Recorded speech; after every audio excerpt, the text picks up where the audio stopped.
everyone, you are welcome to my YouTube channel, New Religion Institute, that is dedicated for your personal and your business growth based on religious values. In this video, I will present a lesson in cognitive grammar related to the continuum between nouns and prepositions in Arabic grammar. So I will proceed by some examples. Let's take this example. For example, we will say John walked across or through, let's say through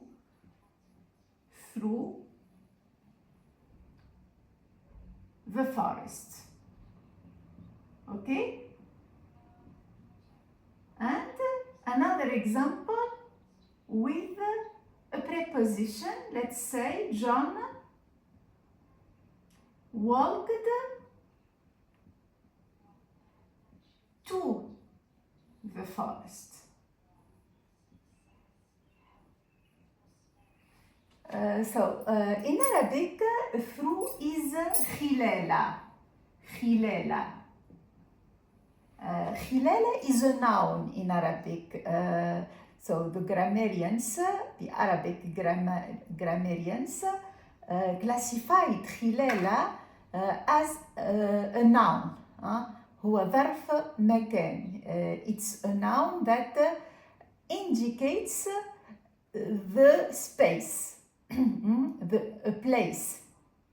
So it is translated by through in English.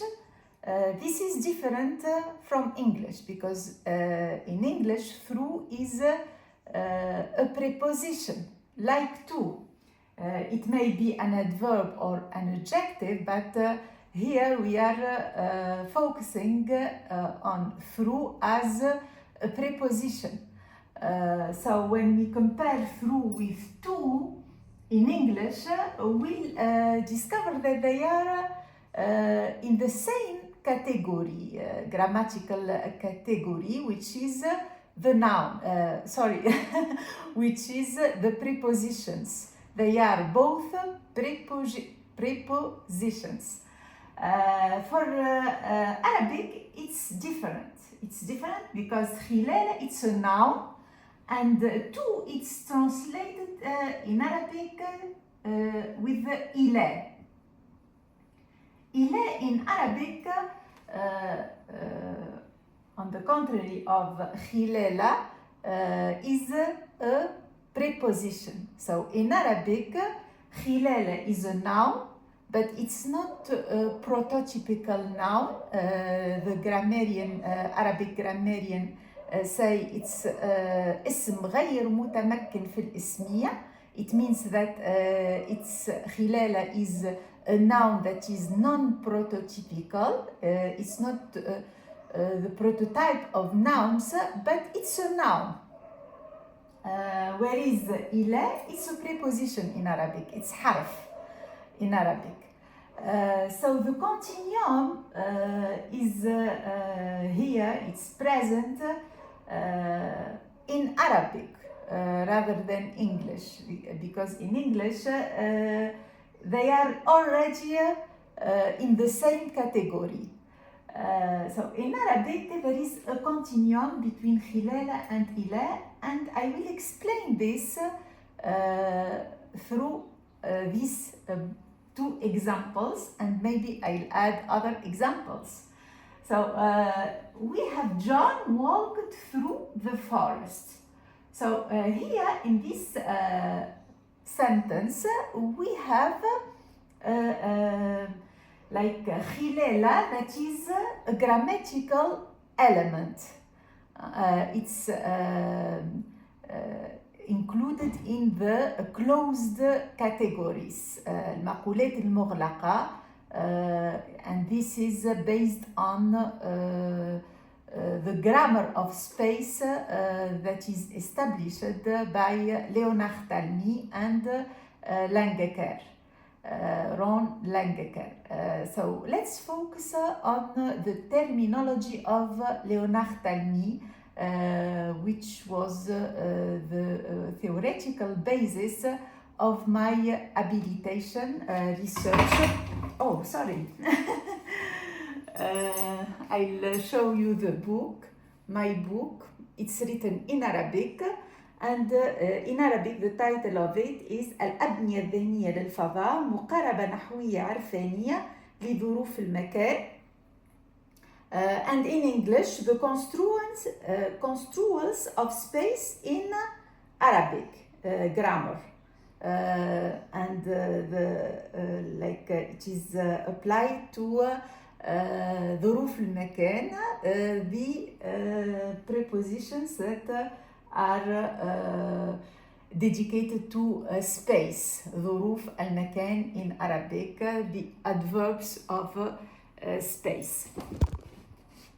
They are adverbs theoretically for the Arabic grammarians, but in the practice they always say, or they consider them as prepositions, as we'll see. That's why there is this continuum between both categories, nouns and prepositions. Okay?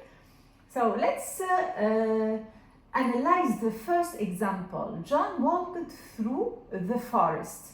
We have through as a grammatical element. Why? Because it is rather relating two entities. It doesn't have the meaning in itself. Its meaning is in both entities surrounding it inside the sentence, which are John and the forest. Okay? John and the forest. John, we call it the figure, let's say F, and the forest is the ground, G.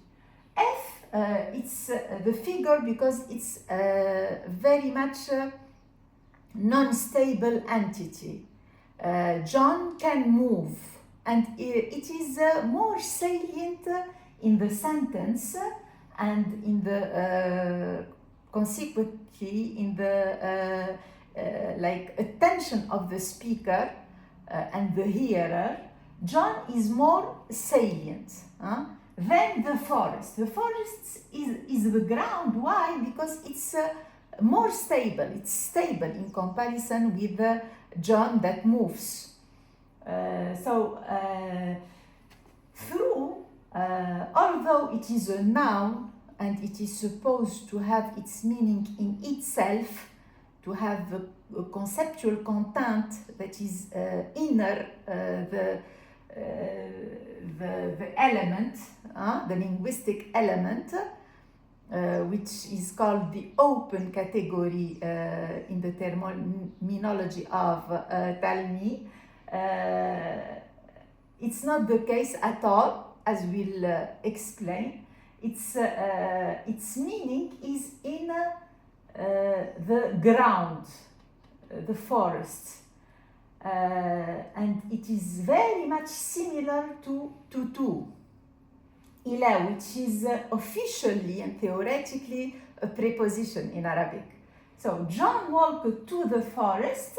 Here we have the same structure of the phrase, of the sentence. We have a figure and we have a ground here. And this is a preposition that is relating both of them. Both sentences are emanating from very similar schema, as we'll see. What is the schema of John walked through the forest? The schema is like a non-propositional structure, geometrical structure that is in our perception, coming from our brains, and it's very related to the CR, the cognitive representation of our world. And it's crucial the schema is very much important. It's crucial to produce the meaning and consequently produce the sentence, the syntax. So, what is the schema of John walked through the forest?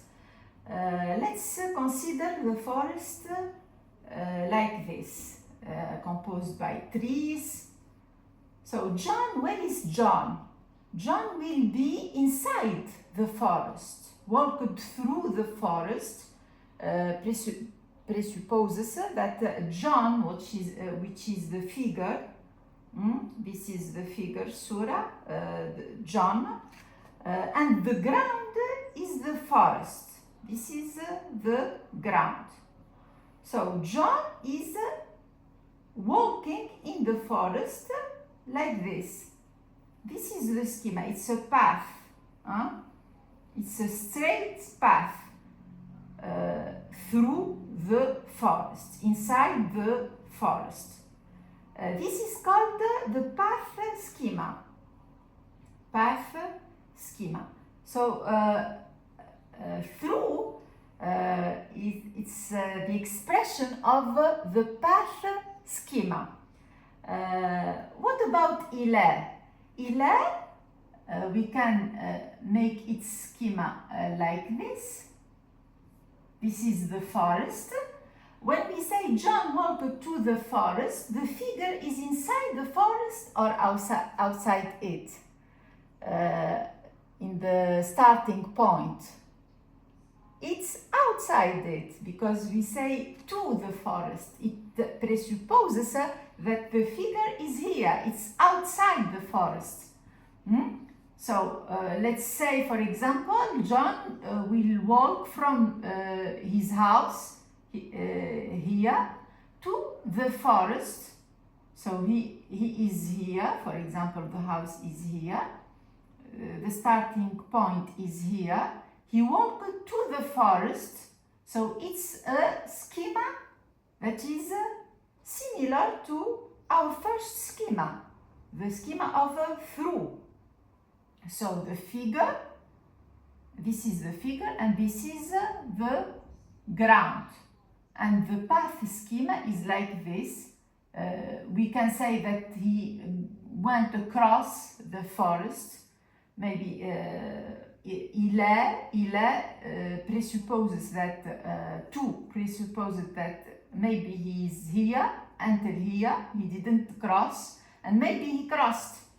And in both cases, it's relevant to the preposition to.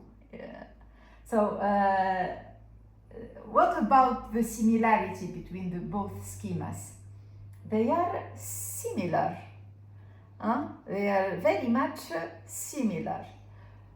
So, what does it mean that they are similar? It means that through it's neutral. It is a neutral element. Formally, in its form, it's neutral. Why? Because it takes its form from the verb. From the verb and the relation between the verb and the figure and the ground. For example, if I say John turned through the forest and I change the verb from walked to turned, does the schema change? Of course it changes. It changes. John turned through the forest. We'll have this schema. This is the forest, the trees, and John turned like this, turned. The schema will be a schema of circle, and the ground is the same, which is the forest, of course. If we say John turned turned to the forest, it means that he, like this, he's outside. In the beginning, he's outside the forest and turned to the forest. It means that he didn't go straight to the forest. He turned to the forest like this. So it's the same. It's the schema of a circle. So it means that through is like ile. It's empty semantically. It hasn't a propositional content. Its propositional content comes from the lexical background, lexical surrounding of the element, which means that it's not a noun, it's a preposition. It's like il. This disrupts the categorization of elements as it was established with the old grammarians, Arabic grammarians, who considered through as a noun. So here it's very clear that it is a preposition. It has the same cognitive structure as a preposition, and this cognitive structure is schematic. So the schema is very much important, and we can speak of the geometry of meaning here, and there is a book that is very much important that I refer to in my book, The Construal of Space in Grammatical Language, Arabic language. This book, it's of, I think, Danforth.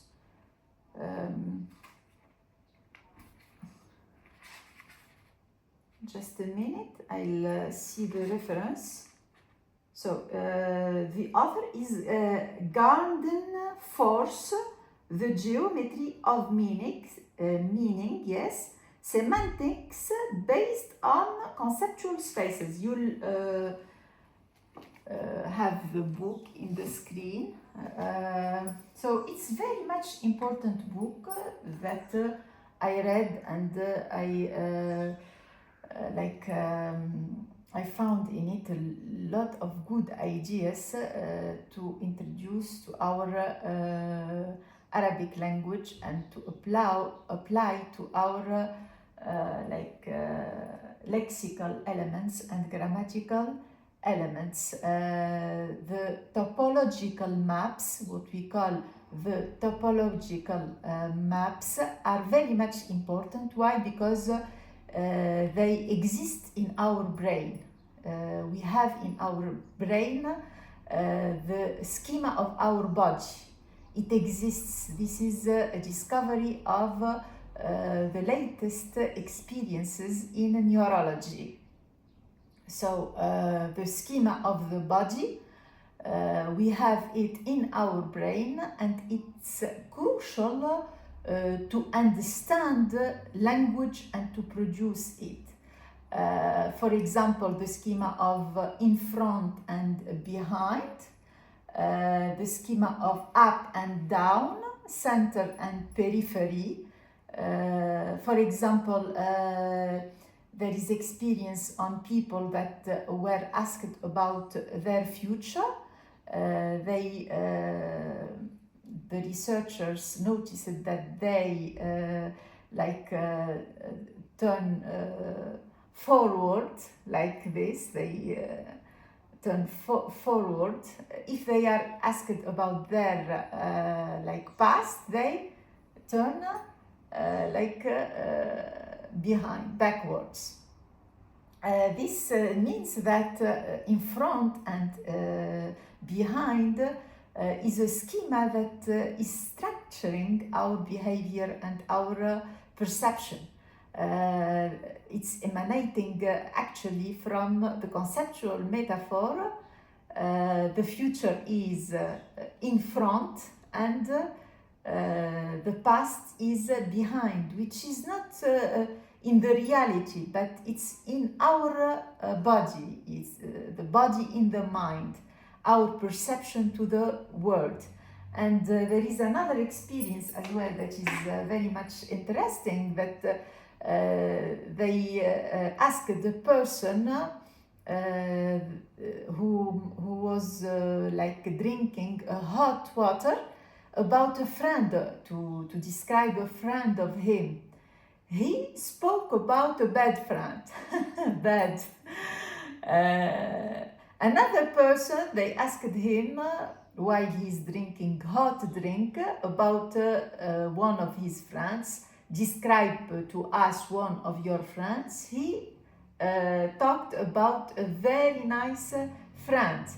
And this is emanating from our bodily experience with the degree of temperature, hot and cold.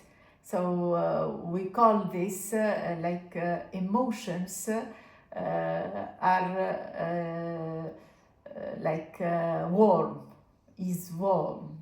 Emotions, we conceptualize emotions as a liquid that is warm. So it's very much interesting, this perspective that Georges Lakoff actually names cog theory. And he did a lot of research on our neurological pathways that are related and connected to each others, and what we call the calculation of these schemas inside our brain, and their crucial function in producing meaning in language. Thank you so much. I hope it was relevant for you. This is a case of study in Arabic grammar, the continuum between nouns and prepositions in Arabic grammar. Thank you and see you soon. Thank you.